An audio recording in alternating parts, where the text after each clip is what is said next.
Some days you just can't get rid of a bomb.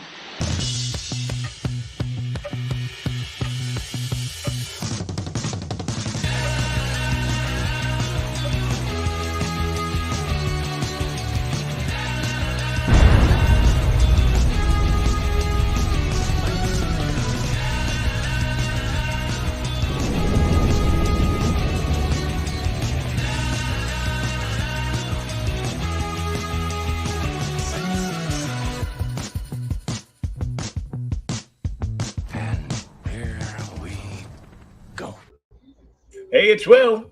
And this is Thomas. We're back at the virtual spinner rack for another blunder pick from me. Yes.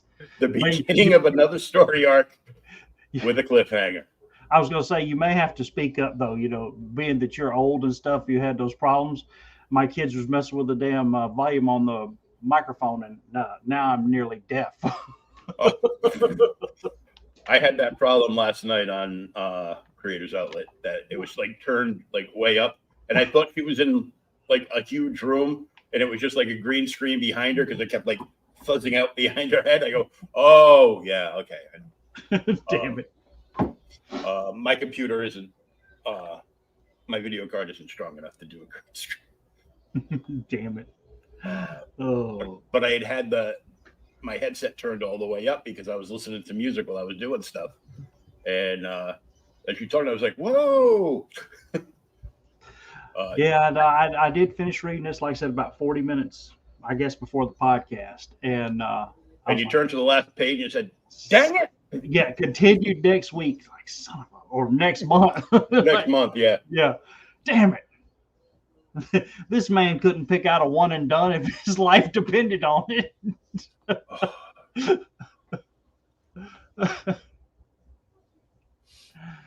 Well, I can, but they're just called trades. They're called trades? They're called trades, or, an omnibus. Omnibus. I picked out this great story arc for us to read. It's like 37 issues. I think it's called Age of Apocalypse. Yeah, Age of Apocalypse. Please no. First one. Yeah, please no. That's like your, what is it? You want to read the damn, The Death of Arthur Curry Jr.? Like, oh my God, do we have to? It's only 400 pages. And some extras. And some extras. And the new hardcover that we can't find because there's nothing up there. So, off screen, I was bitching about Ollie's because they just opened an Ollie's by me, so I was expecting I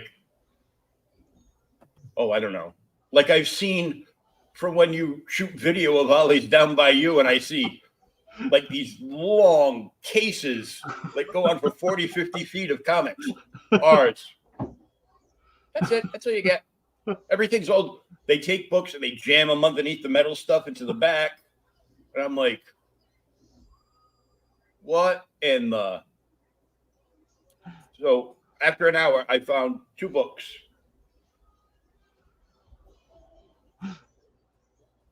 Man, books.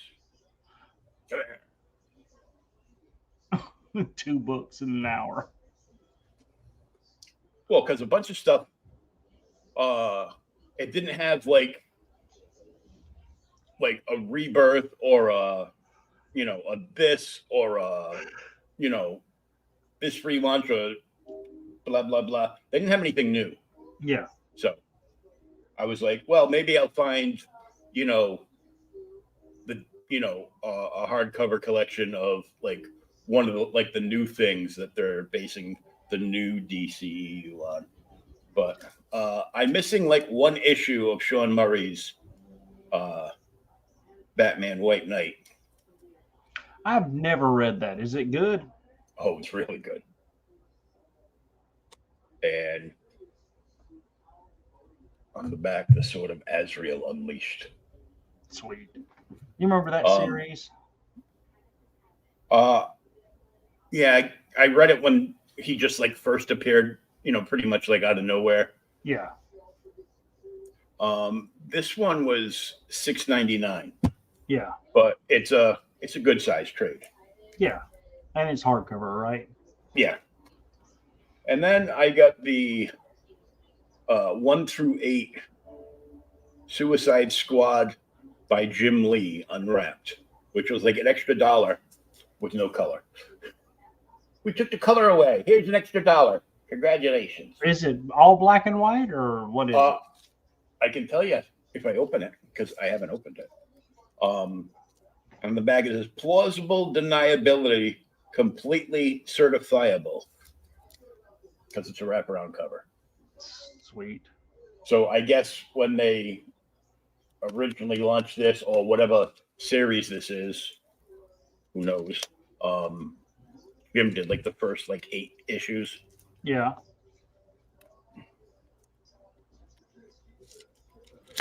Dude, his art's so damn good, he can damn near carry a bad writer. And he has. And he has, exactly. Yeah, and then you team him with something good. What? Damn. He is struck by some lightning. It is all black and white. It's all black and white, but it's got like some color like mixed in. But yeah. So it's cool because it's basically, you know, just his pencils and like inks. Oh, okay, so they just did that so you could see just his work. Yeah. Like the word balloons are, you know, in color and stuff, but all the art is it's all his pencils and like shading and stuff. Yeah. So that's cool.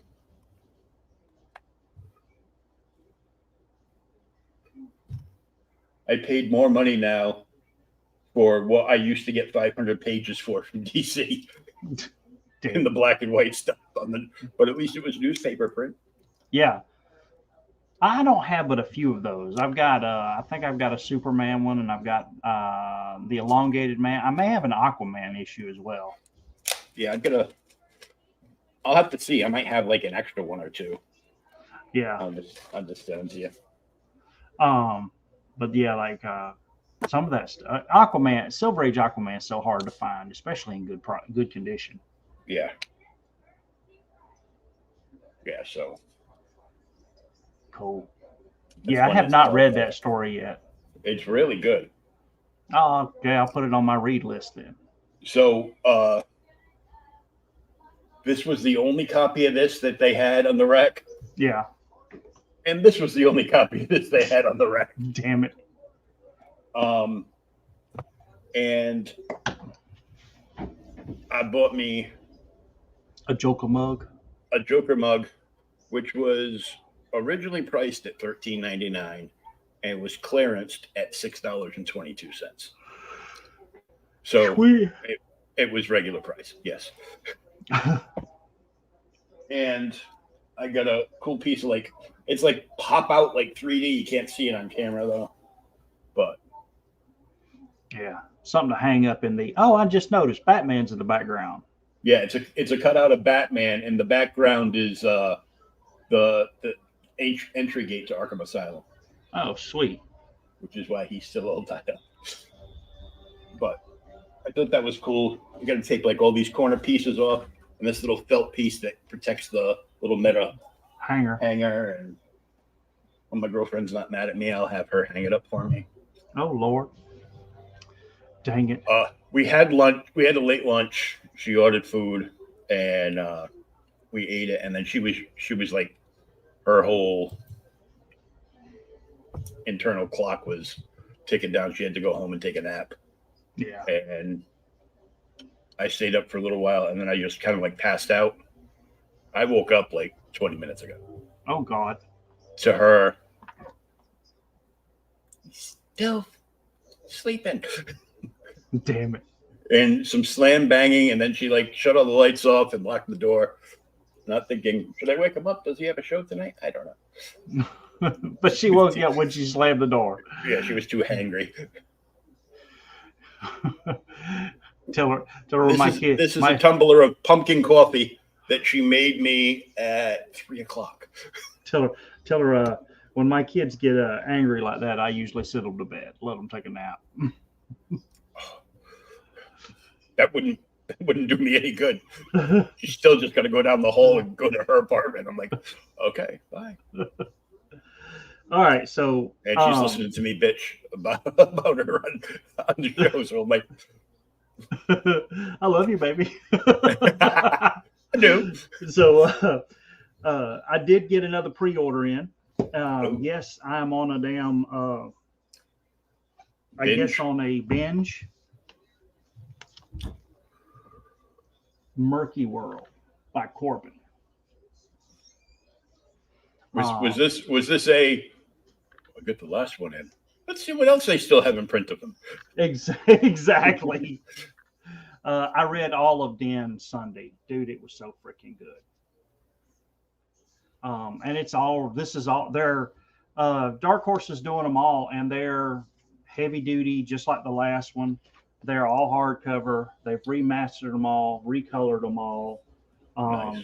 They've redid the word balloons, put them on all this heavy glossy paper, got new introductions. And yeah, this is the first one. This is the first in the deluxe graphic novel line.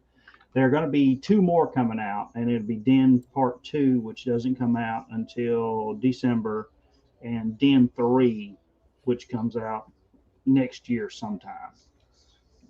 So they've got 4 in the works right now, which is cool. And then still while looking, I managed to snag something I never even heard of. Let me get them in order for you. That way we know we're looking at them and they're in the right order. Something I never heard of called comic books. Exactly. Okay, you ready? I'm ready. Oh yeah. Have you ever seen these? Seen them, read them, no. Okay, yeah. Rip in Time by Corbin. Our man Bruce Jones, who we have heard before, does the Somerset story. Holmes. Yep. Is doing the story, and Corbin does the art. And these are by Corbin's own publishing house, Fantagore Press. Nice. So Rip in Time. 1, 2, check out that Triceratops. Nice. 3, somebody's about to get eat up by a damn dinosaur. This chick's fixing to get eat up by a damn Loch Ness monster. And then the last one is this poor bastard's getting eaten up by a damn dinosaur.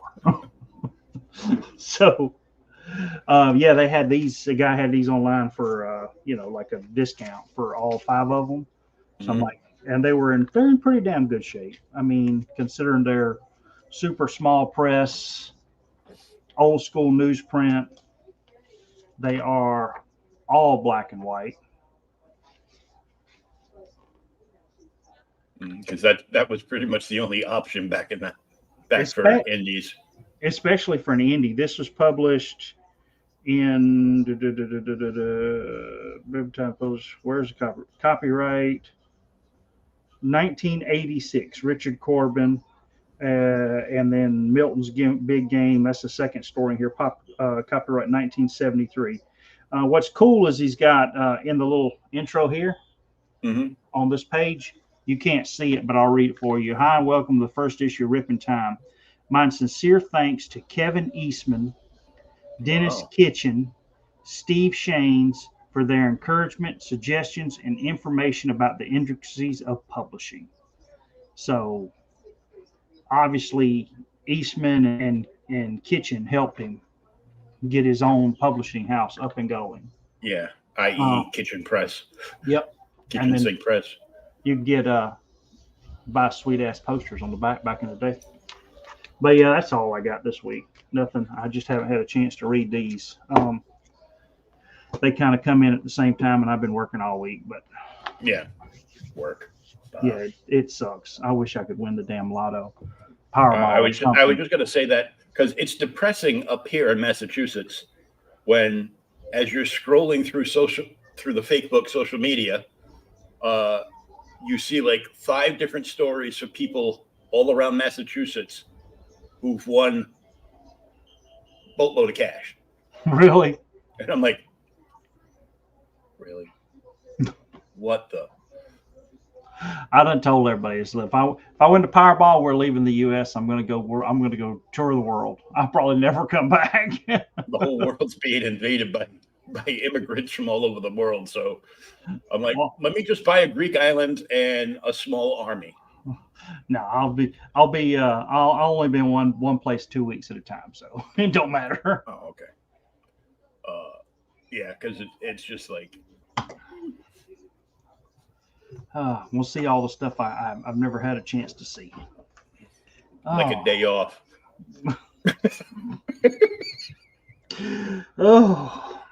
Oh boy, It wouldn't be this funny if it wasn't true. Some of these people can go to hell. We're not going to say who, but really? While I'm having my day off.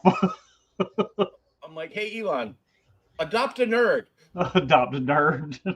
Adopt a pork. You can even put your stupid computer chip in me if you can let me walk again. Good gosh. And give me some menial job that I could do 6 hours a day from my wheelchair. Oh, something. I was going to say something. It probably wasn't relevant. Don't matter. Legion of Superheroes, 269. Okay, so the other thing, besides this is being a part one of a two-parter at least, probably more or more. I haven't read a whole lot of Legion. I think we've talked about this before. Mm-hmm. Dude, there's a lot of kink in here. I thought they was some in freaking Teen Titans or Modern Justice League. Man, they can't keep their hands off each other. I understand they're teenagers, but good Lord. Teenagers and 20-somethings. Yeah, teenagers and 20-somethings in the 31st century. Like Lightning Lad and Satin Girl are married. Okay. Mon-El and Shady aren't, but they've got a thing. And then no, you think? Oh yeah. So basically Mon-El was brought around to be the Superboy when they sent Superboy back, because this originally it started as the Legion of Superheroes, way far away in a galaxy, not too in this century. Yeah. And then it become like Superboy. And then it became Superboy and the Legion. Yeah. And because they were, they still had like a small core audience, but not like anything that they, really. But they used to just keep making books. Like if they were still selling off the shelves, it wasn't until people that were actually doing orders, like cut their orders down to like 2 or 3 copies a piece, that they were like, yeah. Oh yeah, we're gonna drop the Persuader's axe on this and keep going. See, and that's where you get the that was cool, brought into the book there. But the thing is, you get the bean counters that knock out that, and you get some of these smaller books like that. You'll have an absolutely incredible run. I know me and you talked before. We read. Hell, we'll do that. That'll be our next issue, I'll tell you. But we'll figure out which one. But like Dazzler was trailing off toward the end of the run, right? Mm-hmm. And I didn't know this until a while back when I was buying them and going through, and I actually looked it up.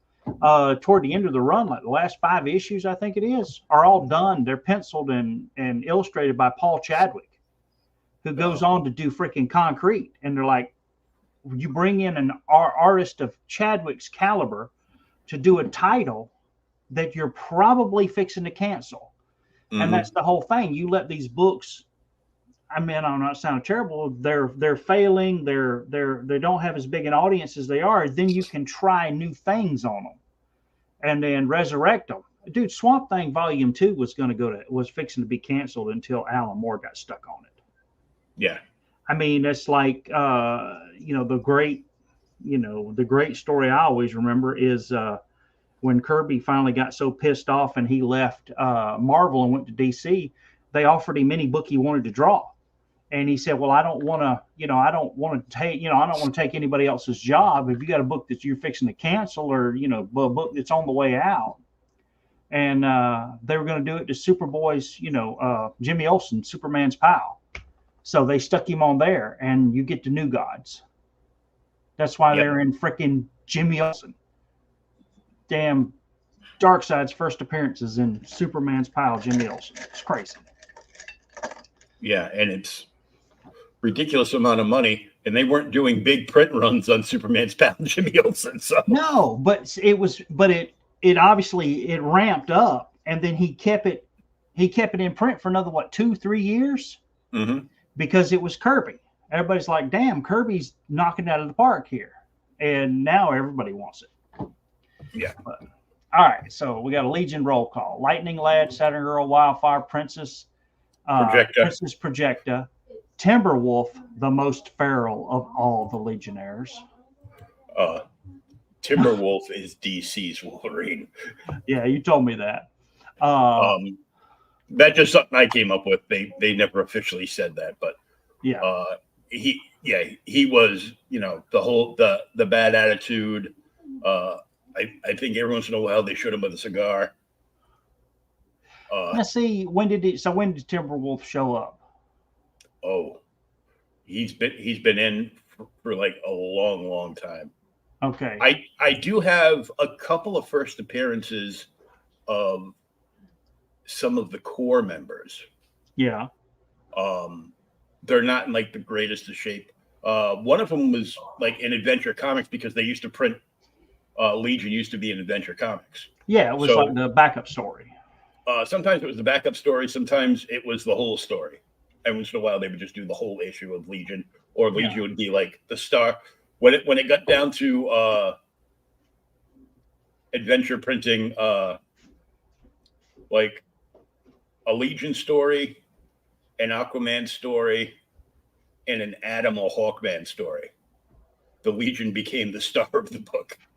The Legion became the star of the book, which got them to launch into stuff. And they did the same thing with Titans that they did with Legion at some point, because people were like clamoring for back issues and they couldn't find them because they used to reference back issues. This happened in issue blah blah blah. Spontaneous Chuck, and there weren't a lot of stores back then, so nope. There was no internet to go on back then. That's right. We just admitted that we're older than Google. Yep, you had to hunt that crap down. Mm-hmm. And then it was hard. And pay more money than you might today, because you can set your search to 500 listings of this. Yeah. And you can just buy the cheapest one if you're like, oh, I don't know if I'm gonna like it. I just want a reader copy. Yeah, you just get the dog poo one. Mm-hmm. But, so Balladus versus Monel in the first battle of the New Galactic War, and the fearsome Fatal Five. Who is their new leader, and what is his incredible power?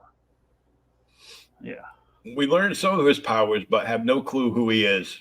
No, and we find out nothing in this issue. No.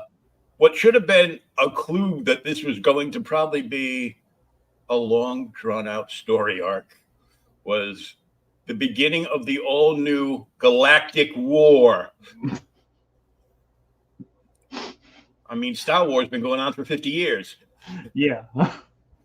Damn it. Yeah, I probably should have gave you a hint right there. Yeah, not me. So, no. All right, Conway wrote it. Jim James and Frank Tremonti were the artists. Ben Oda was our editor. Gene D'Angelo was the colorist, and Jack Harris was the editor. Now, I'm gonna ask you straight up, what do you think of the art? I thought it was good. Yeah, I actually was surprised. It was for the time. It was really good. Yeah, I'm not really familiar with either of those Jimmy guys. James. Now, I've heard of Frank Tremonti before. I've seen some stuff with him. Mm-hmm. But I thought it was good. It has that. I don't want to say Marvel kind of deal with it, but it's got that house style. I mean, all the characters are, this is how they're supposed to look.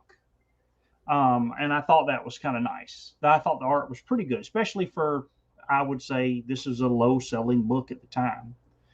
But Who Shall Name the Dark Man? That's our title of the book. And it actually picks up on Earth, which was kind of cool. And they are at Earth because not only is this a two-parter, as we were talking in the pre-show, at least, you picked out the All Politics issue of Legion of Superheroes, where they're discussing how to elect the president of Earth, or Terra, as they say. Yeah, because there's like a United Planets Star Trek reference. There's a whole bunch of different planets because the Legion are basically superpowered teens that made the cut of the tryouts, like AGT, for the group. And one of the most famous covers, one that Alex Ross redid a homage of, was Superboy didn't make the cut because everybody had one outstanding power. Yeah. Superboy had all the powers. Yeah. This is like, we really don't need you because you can do it all. You're the one-man Legion army, so we don't need you. But it was Superboy, so he wasn't when they did it, the difference between Superboy and Superman is Superman at the time was 100% OP.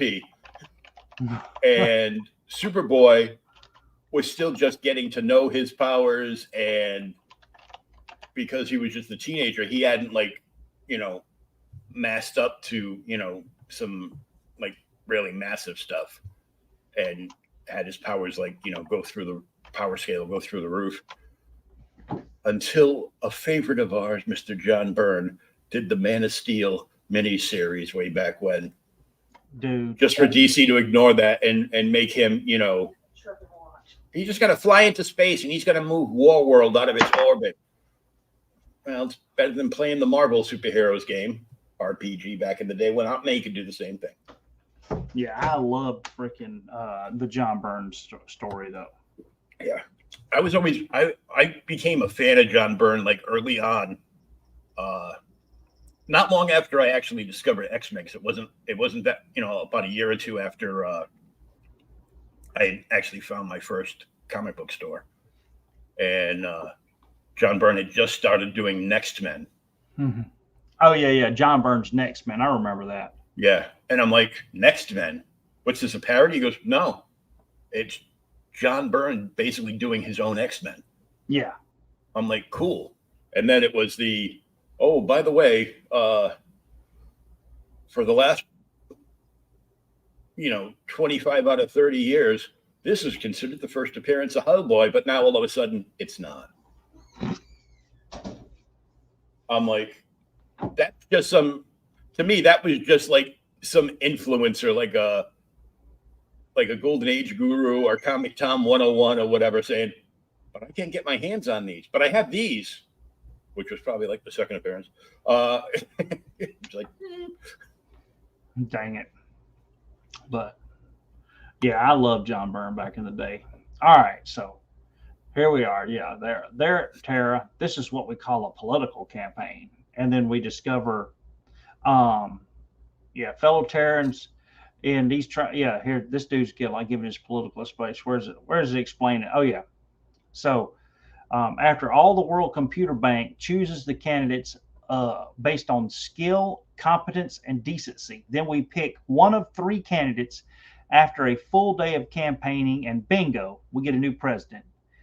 All in a festive atmosphere that makes as much sense as any other system. Because one of the Legionnaires or Princess Projecta is a princess. That's just not her pretend name. She's an actual princess, and she's completely freaking out about it. And I love how so they're all talking about it there, and Mon-El decides that he's going to go off with the girls. The girls. They're going to go check stuff out. Yeah. And Feral Boy there's like, oh no, too many people, got to go away. That was a Uh, tick. That was yeah, a tick reference. yeah. Timberwolf, who's actually dating uh, Light Lass, who has changed her name in Power Set a couple of times over the years, is Lightning Lad's twin sister. Now, is he dating her or does he want to date her? I didn't get that at the time. I No, was reading. they're actually a thing. Okay, they are a thing. Yeah, she likes it wolf style. Oh my god. So we even get a Arthur C. Clarke reference in here because they're talking about the whole, how to pick out the president and everything, and it's pretty cool. What's his face says, back in the 20th century, a guy named Arthur Clarke said, nobody wants to be president. Nobody who wants to be president should be allowed to run. We've just adopted that idea into a system. Yeah. They used to do stuff like this, which was cool because they used to take to them in the 30th century, ancient pieces of wisdom from sci-fi or fiction novels and stuff from that were famous in the modern day era. So yeah, they're all talking, and what's his name? Giant guy Jim here. Yeah, I called him Gim forever because Jim is Jim, not Gim. Yeah. But no. Yeah, so he's actually, kind of shocked as he's explaining the whole presidential process here when he discovers that his mom has actually been picked by the computers to be one of the presidential candidates. Mm-hmm. And of course, we got Monel and all are up there. And finally, his woman's like, oh, the weather's so nice. Why are we wasting it on the city? Sounds like you've got something in mind, Tasma. Yeah, I do. You bet. Exactly. The beach. Are you coming? And of course, what is this? I can't remember her name now. She's like, no, I'm staying here. Princess Projecta. That's now, Princess Projecta. This is what's wrong about, even though this is funny, that she gets stranded on the flagpole. Yeah. Because he just took his blue chew and he's off to do the do. Yeah.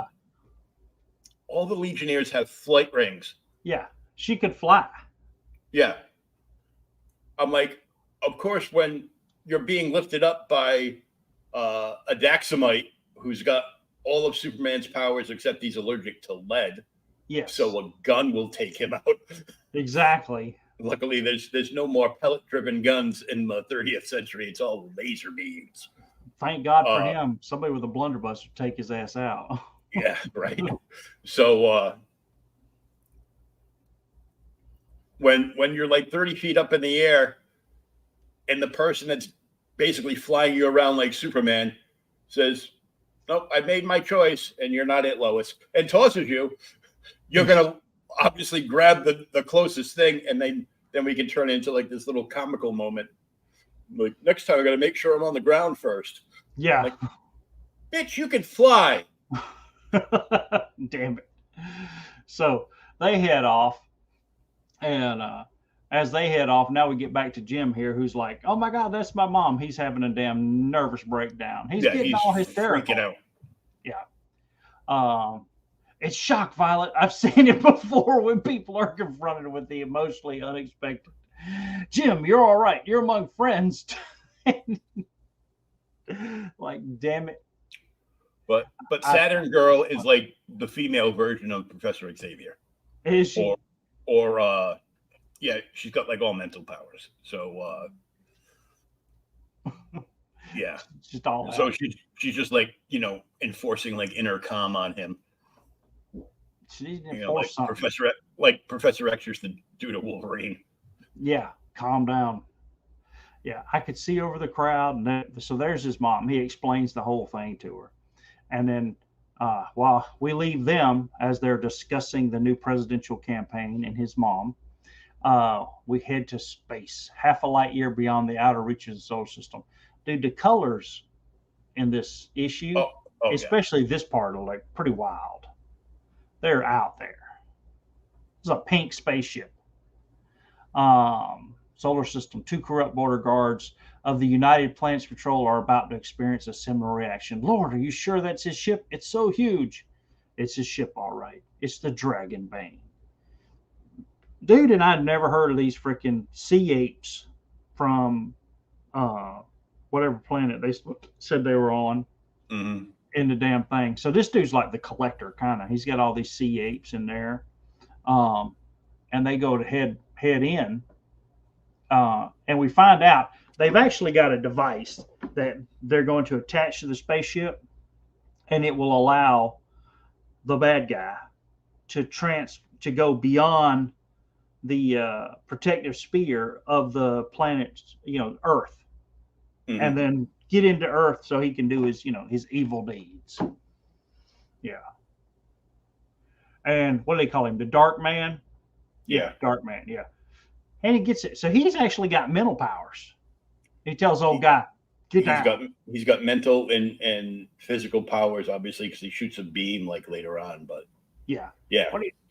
And I do like this. He said, get on your knees. And the guy's like, no, I'm not going to get on my knees. Not for anybody. And he forces him down. He finally does. He caused him pain as well. Stop the pain. And then once all of that's done, they make their agreement. But here's our little foreshadowing that we don't see. Yeah, sure, thanks. Laugh now, Buster. Somehow I'll get you for what you did to me. I swear it. So the Dark Man gets his the device, and he's going to use it to attach to the ship so he can, get past the protective field. And then all the dudes want, this is 31st century. Why the hell do they need money? I thought it was all gone by that time, but I guess it's not. Kind of like credits.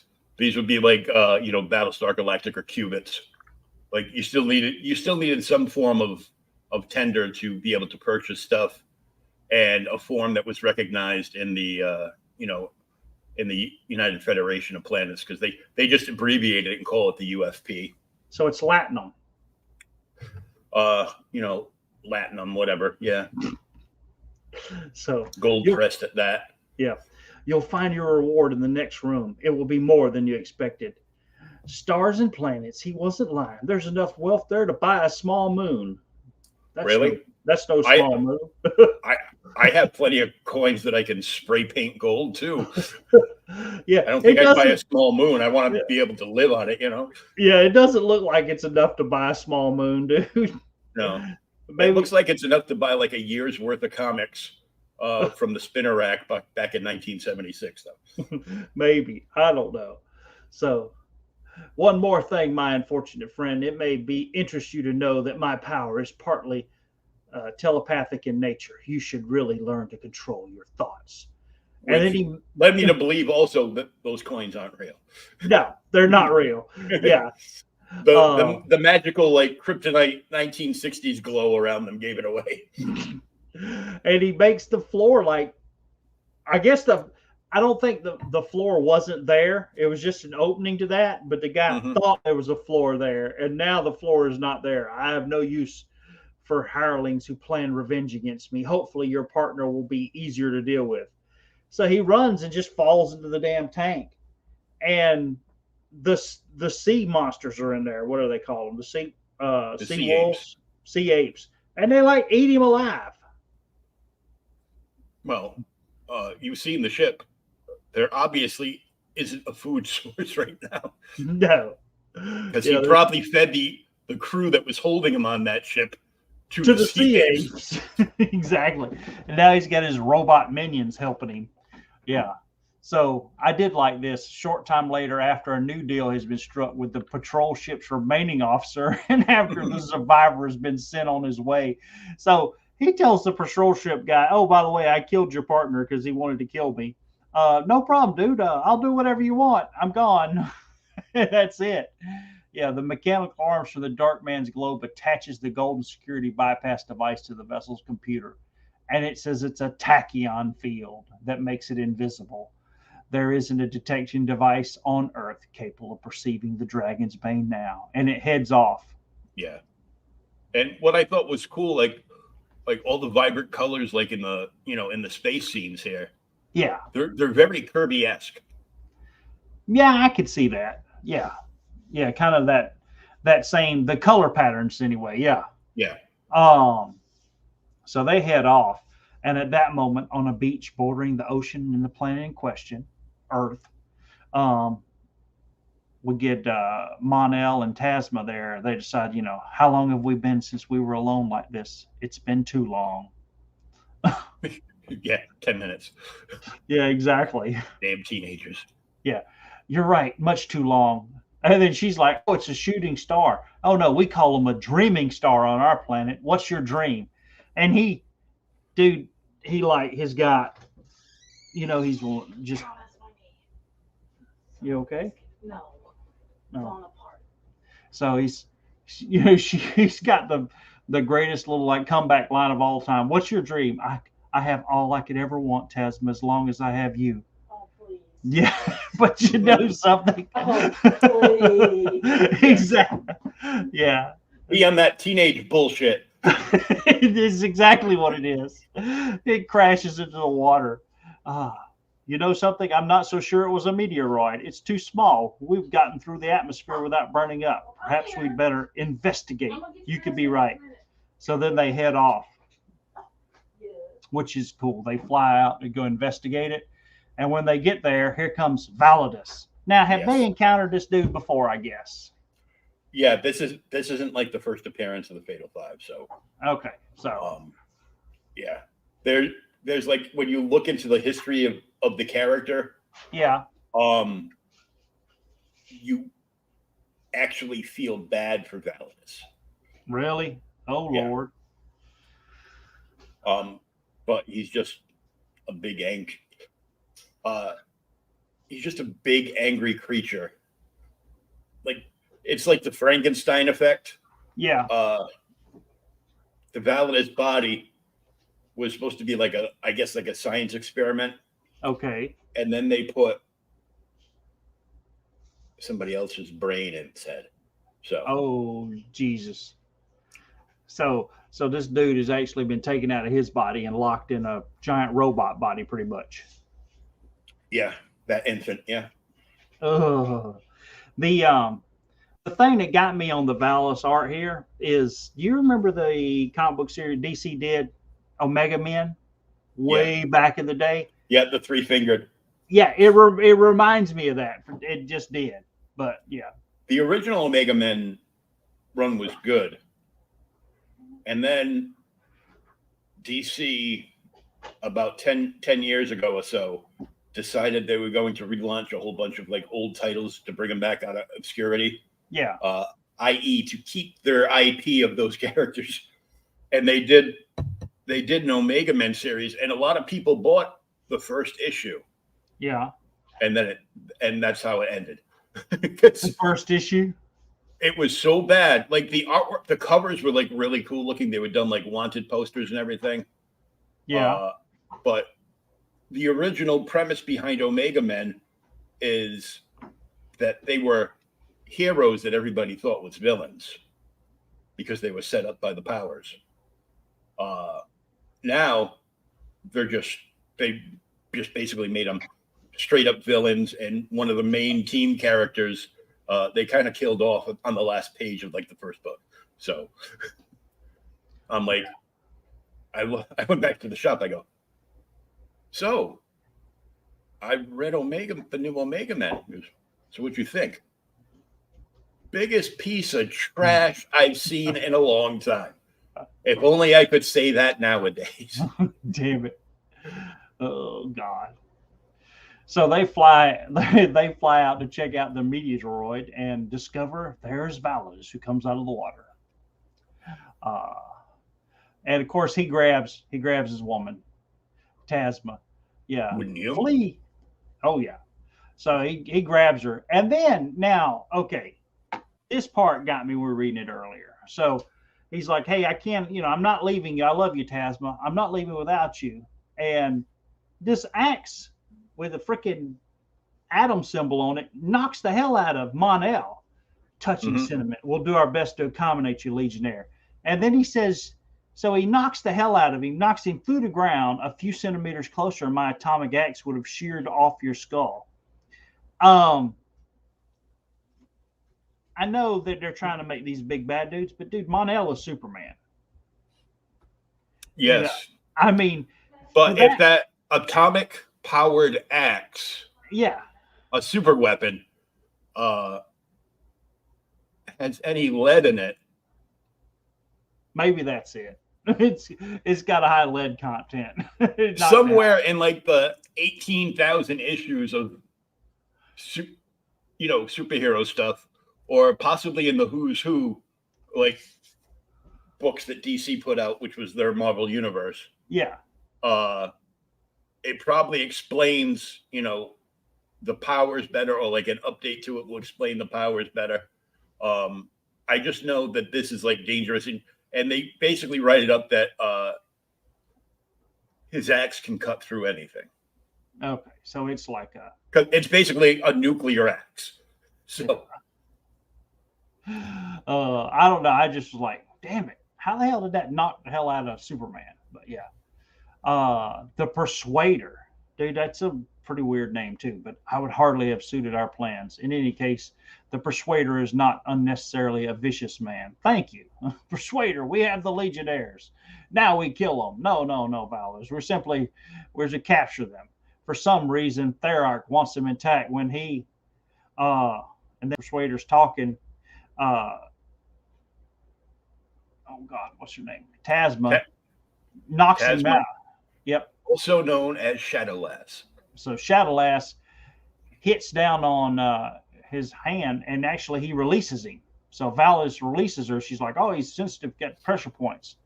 And she goes to fly away and does manage to actually pick up Mon-El and heads off until this fear, like a force field, actually surrounds them and stalks them. And that's created by, what's her name? The Emerald Empress. Emerald Empress. Thank you for remembering. And the Emerald Eye of Thrak. Basically. Emerald Eye of what? Thrak. Okay. It's a planet. Basically, I probably have the planet name wrong though. Basically, the Green Lantern Corps has long since been destroyed by this point. There's one Green Lantern left, which comes into play many moons after this. But that's basically the essence of what was left. Somebody perverted the essence of what was left of the main power battery on Oa. Oh no! And then she ends up with it. Yeah, she stole it. So she's a space parallax. In the future. Yeah, because she has mental powers, which allows her to control the eye. So it's basically like her floating giant eyeball of a Green Lantern energy. Yeah.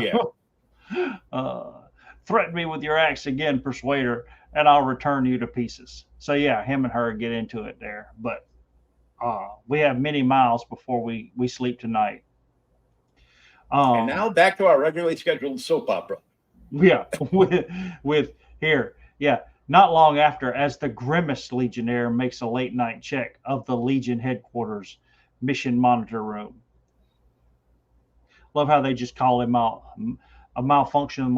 This was kind of cool though. So apparently the ship, the monitor room ship was damaged. They repaired it, and not everything has been up to snuff. They didn't double check, so it takes like an hour for the freaking warning and the distress call that Mon-El sent out to reach damn Timberwolf. Yeah. And of course he heads off. He's going to go and check it out himself. Of course he runs by Lightning Lad and Saturn Girl, who are, doing the honky. And then, he passes by Lightning Lass, but she sleeps again. And now Timberwolf is bunched the Lone Wolf. Tonight he will be the Lone Wolf again. Oh. Yep. Now this actually too, this talking about the politics here, this was kind of cool. They go back and, his dad, Jim's dad and his mom are actually discussing her winning the presidency. And then he's like, hey, not a lot of people like the damn Legion of Superheroes. Maybe or not Legion. Yeah, Legion of Superheroes. Yeah. Maybe you should drop out. And he's like, well, the Legion is, is a force of good in the, in the galaxy. I'm not going to, drop out. I think mom will do what she has to and all this. So as he's discussing that with his dad, they finally get attacked by another bad guy here. What was his name? I know you know it. Who was that bad guy? Oh Lord. I think that's the leader. The leader? Oh no, that's Mano. Yeah, Mano. Okay, yeah, get out. Yeah, Mano's one of the fatal fives. As you see, Legion 247.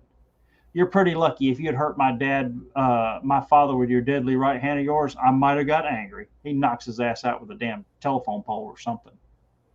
Batter up. Yep, through there. And of course, when Mano gets knocked into their damn house, they just decide, hey, we're going to do our own energy blast here and keep them down and destroy poor old Jim's parents' house. And apparently he has a weakness to mental attacks. Yeah, because they do it here. He thinks the room's on fire and these molten monsters are going to attack him. When the robot dude, who I have seen in other stories, he's been in the regular DC universe before. Yeah, unless I'm mistaking him with Metallo. I don't know. Yeah, you might be. He's specific to the 30th century there for Legion. Really? So all right. It may be Metallo I'm messing him up with. Yeah. But he attacks them. And who is it he attacks? His robot half. I do like that too. He talks about his robot halves being destroyed. And he's able to create himself and make himself better. Upgrades. Yep, upgrade. Exactly. You're a woman. You're fortunate tonight. Eventually, Jim does manage to come back, and he goes to fight some more. But Mano hits the floor and crashes it, and then he gets to say some craziness from the past. You know what your ancestors like to say, colossal boy. The more massive their bulk, the more devastating their landing. The bigger they are, the harder they fall. Yeah, if me or you either trip, we're going to have a devastating landing. Yeah. Or something like that. I'm not a student of art. The Mystery of the Dark Man continues in next issue on sale September 26th. So, Dark Man's coming to Earth. He's going to take over the Earth somehow. But it was a great movie back in the 80s. Yeah. Actually, that is a damn good movie. Yeah. It's like Sam Raimi's second movie or something. Second or third. He's going to get rid of the Legion of Superheroes first. They're in the midst of a damn presidential election. Colossal Boy's mom is going to win the presidential election, all probability. Yes. And they managed to actually, the Frightful Five here, to manage to subdue them and head out. But we don't get to finish the whole story because, like I said, it was a half and done. So I'm looking up what happens. Oh, Lord. So we're actually going to find out what really does happen. And it brings it to, oh, good Lord. It brought me to a page where it goes from 269 up into like the 280s. Holy shit. It's 20 issues? I don't know if it's that or it's just showing like where in the timeline this occurs. Timberwolf investigates missing Legionnaires and faces off against Darkman. The Legion of Superheroes members attacked by the Fatal Five find themselves in an impervious bubble from Emerald Empress, of course. Yeah. In the middle of an ocean surrounded by sea monsters. Oh, no. They probably use the Legionnaires. It'll probably say, but probably use the Legionnaires to displace the Darkman from his bubble and might have trapped him on the ship that way. In an impervious bubble in the middle of the ocean surrounded by sea monsters, Princess Projectra uses her illusions to cause one of the monsters to burst the bubble, in effect freeing them. Meanwhile, Timberwolf continues to investigate the missing Legionnaires to find where they are and who attacked them. Saturn Girl and Lightning Lad are soon attacked in the Legion headquarters, and Light Lass, she's not Lightning Lass yet. She actually just makes, she takes gravity away from objects. Yeah. Usually people. Makes them fly up in the air. Yeah, into the sun and die. Rushing to Timberwolf for aid, Timberwolf has learned that someone named the Dark Man is behind the Fatal Five's attack that leads them to a prison holding the League of Super Assassins, which are relatives of some of the core members of the Legion of Superheroes. Oh, really? Yeah. So Lightning Lad's older brother, Lightning Lord, is the head of the Legion of Super Assassins. Have claimed to be working with the so-called Dark Man and hoped for clues. Well, most of the League offer no answer. Block, which is basically like concrete, decides to assist Light Lass and Timberwolf. The three leave and head towards space, towards the Dark Man spacecraft. They find it under the ocean, and Light Lass races it, and they board.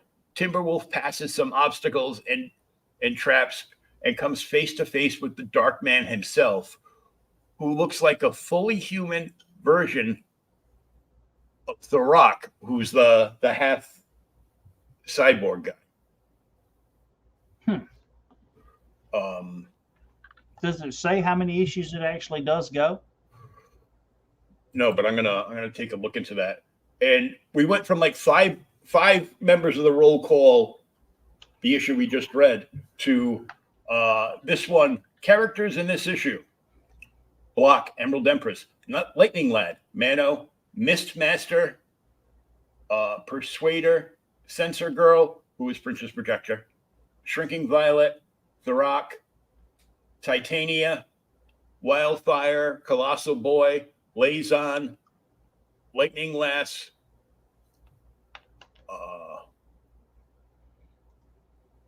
Marty Allen, Monel, Satin Girl, Shadow Lass, Silver Slasher, I almost said Server, Timberwolf, and Validus.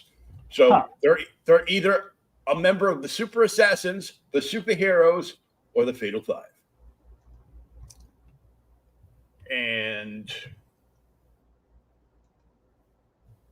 yeah, it's the same team working on it.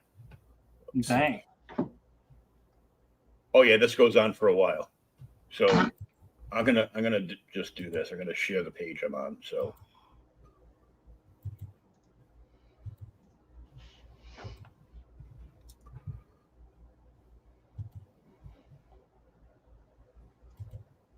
So there's the one we just read. This is the beginning of the Galactic War.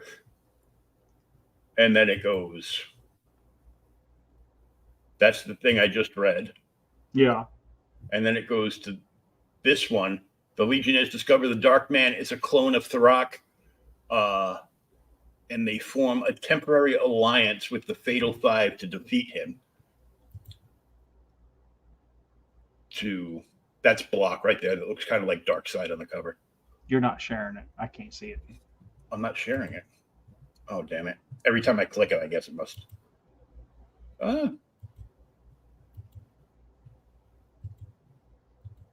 Damn technical problems. Mm-hmm. So there's a big ad for Dial H for Hero down here, but that's Block. I still can't see it. What the? Here it comes. So Block. I've seen that cover. Yeah. So let me just say that this is a long ass story arc. In this issue, Wildfire and Dawnstar are testing 4 Legion Academy recruits to see which one will join the Legion. A former enemy, Block, recounts his origin. The team is called to recapture the escaped Starburst Raiders. So but as you can see, woohoo. It just keeps going.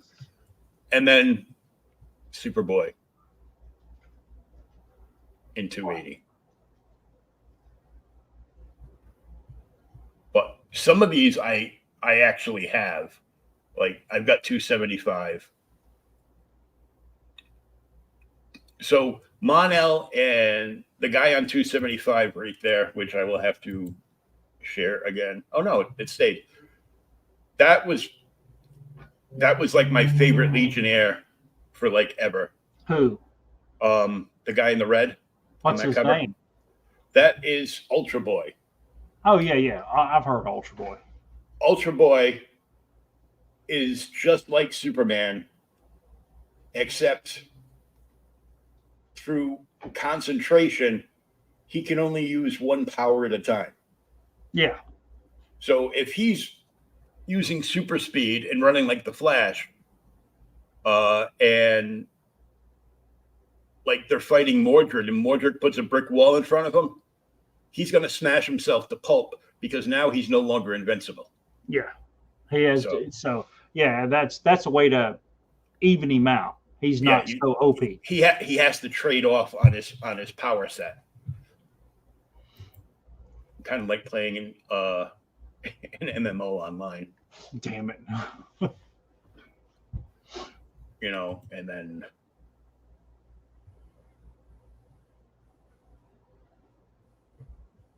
I don't think like the arc goes on forever. Yeah. But and then it goes to 6 Legionnaires travel to a world with a primitive feudal society in search of 3 missing United Planets explorers. So it's like, all these missions, but this is just like the timeline for Legion of Superheroes right here. Legion of Superheroes. So it's like, this is actually this comic line is actually a cool page because you could just go and read what's going on. And each one. Yeah. Get like a, kind of like a wrap up of what, the major thing that happened. We did one of these, I think, in this time period.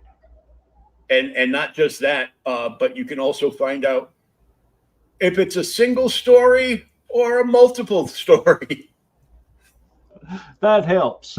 So this, obviously, the one we read, we know now is a 2-parter because they actually have a temporary bond with the Fatal Five to stop the clone of himself. Yeah. Oh, I yawned.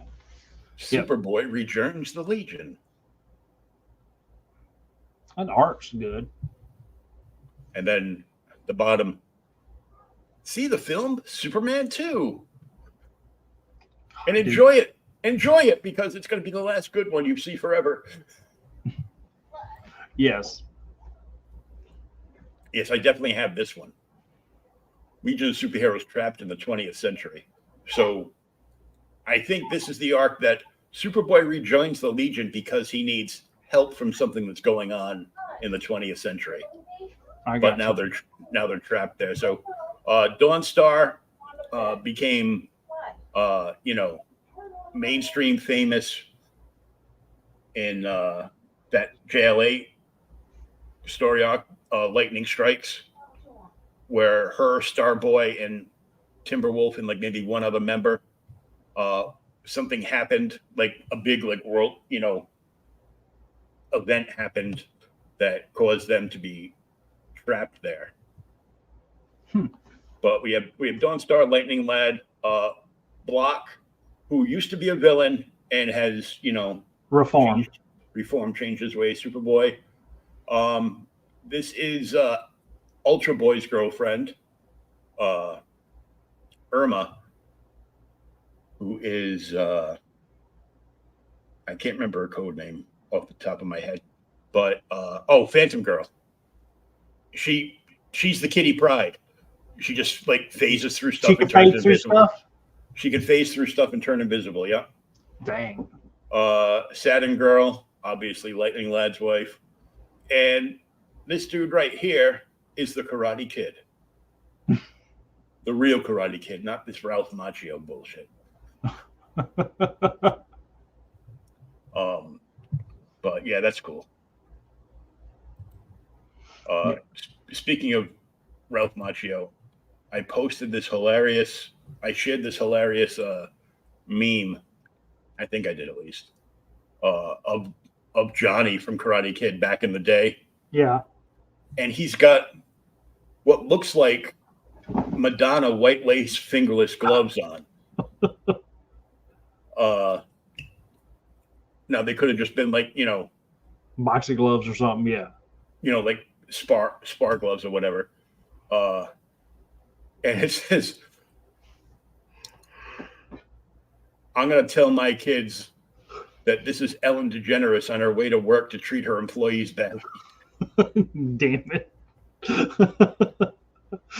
That's terrible. Oh.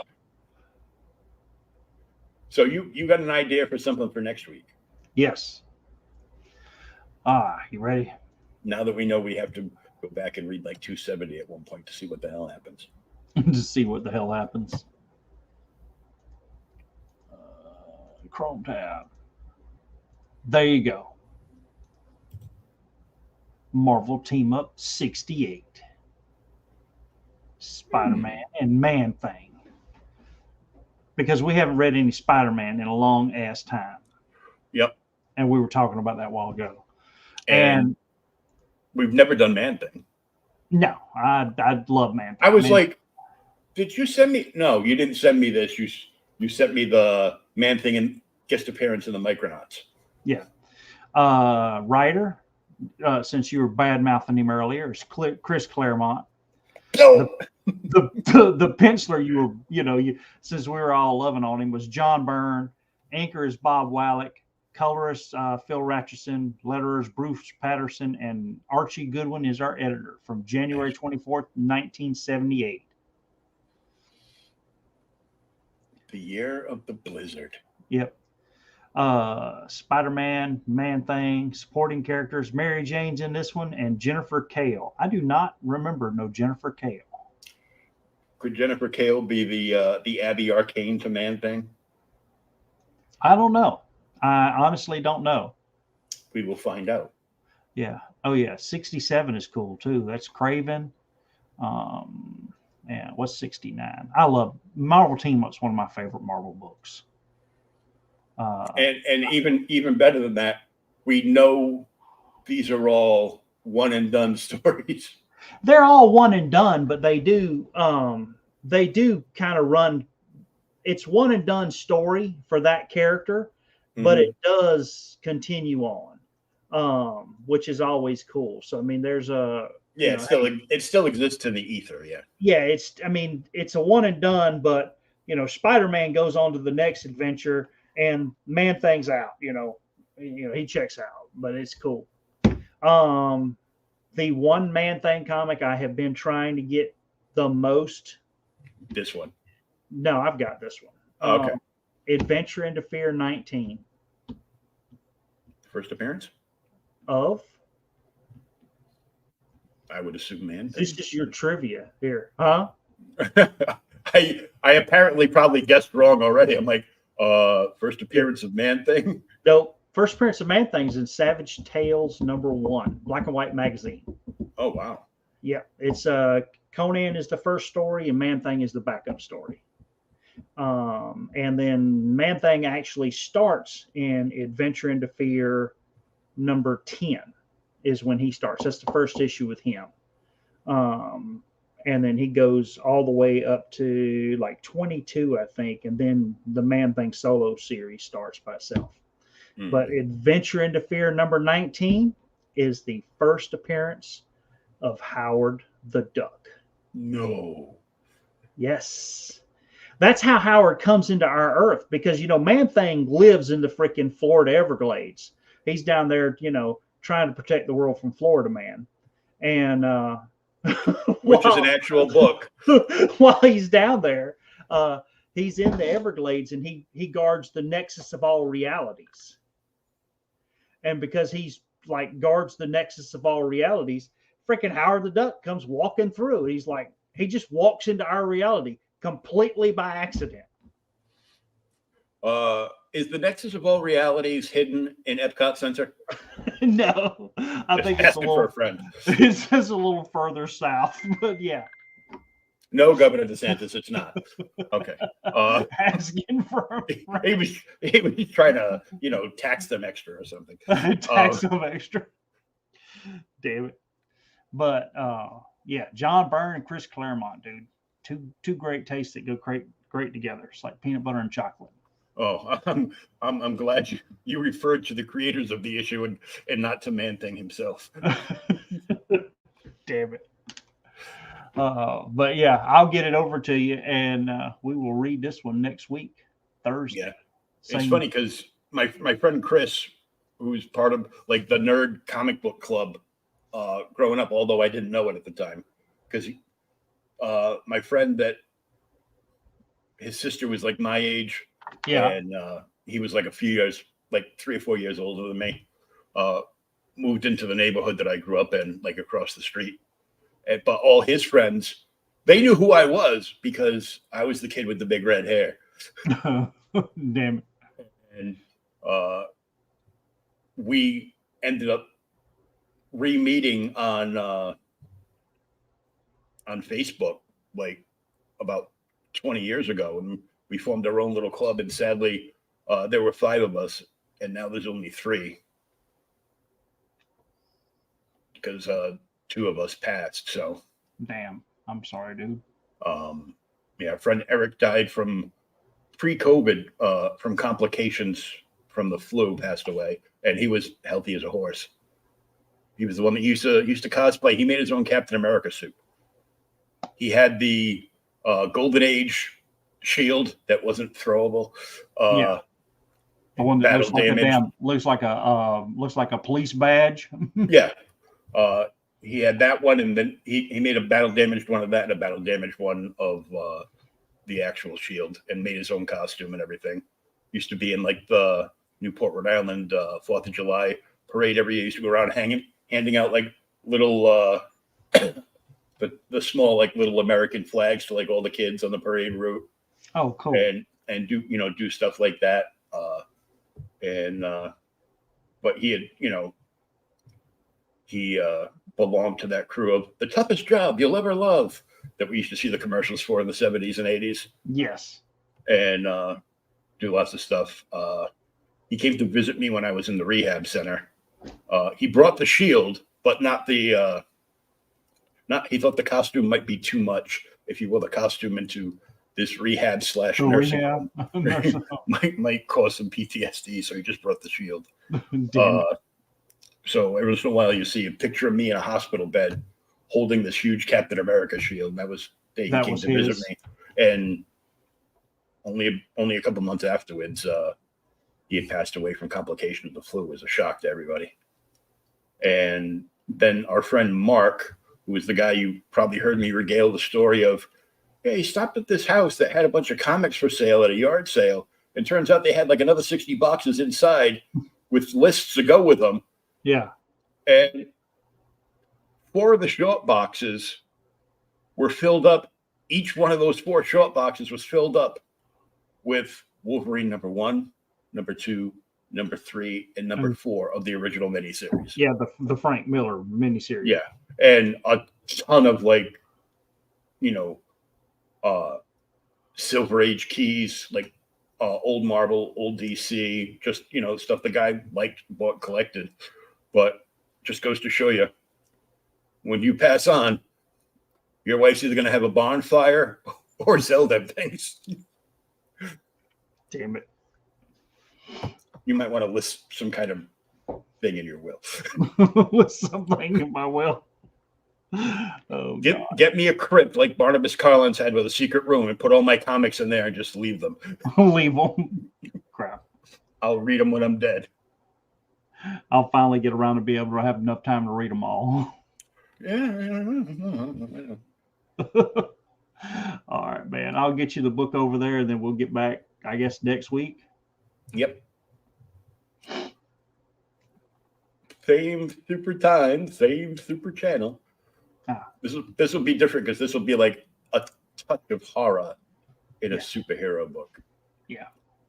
And I would probably learn a bunch about Man-Thing because I know who Man-Thing is, and I And learned a that's little it. bit from that bad, like, Werewolf by Night thing that MCU put out, but I don't know anything about this. And the whole reason I started telling the story about Chris was because he was the opposite of me. Everything was Marvel.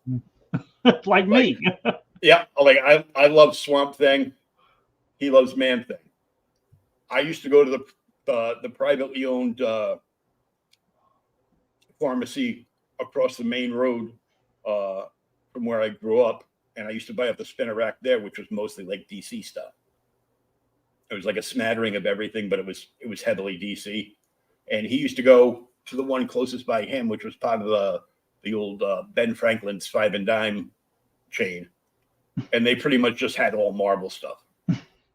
So he's got like multiple, he's got like a bunch of multiple copies, various grades, plus raws of the first Man-Thing, the first Luke Cage, this, that, and the other thing.